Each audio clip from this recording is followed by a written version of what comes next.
The harmattan air was dry enough to crack lips and stubborn enough to sneak into every corner of Ayatoro. It painted the zinc roofs white, powdered the skin of children, and made even the dogs walk slower. Down by the main road, the town was already awake. Okada riders with scarves over their noses revved their engines like they were in a race.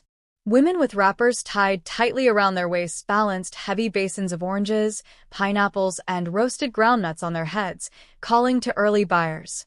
Bus conductors leaned far out of the windows of yellow Danfo buses, slapping the metal sides with flat palms and shouting, "Mile 12. Mile 12. Enter with your change. Oh, no change for 500 here." The smell of akra frying in groundnut oil drifted from Mama Sada's roadside stall, mixing with a sharper scent of petrol fumes. In the middle of it all, stepping down from a bus that coughed black smoke like an old man clearing his throat, was Abony. She was 16 years old, with neatly braided hair tied at the ends with a bright red ribbon. Her uniform was washed clean but had faded from sky blue to the grayish blue of river water.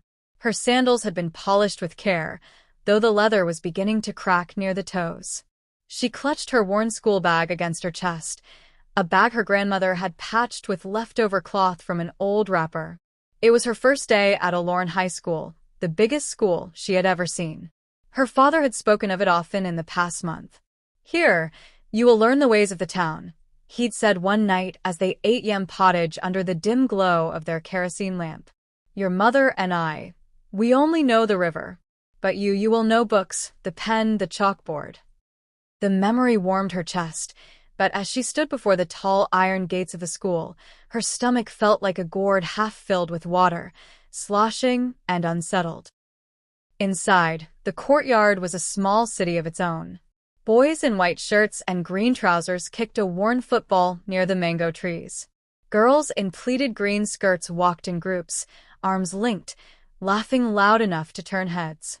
Prefects with badges pinned proudly to their chests patrolled like uniformed soldiers, stopping anyone whose shirt wasn't tucked in. Abony had only taken 3 steps inside when the whispers began. "Who is that? Look at her ribbon. Like she's going to a naming ceremony.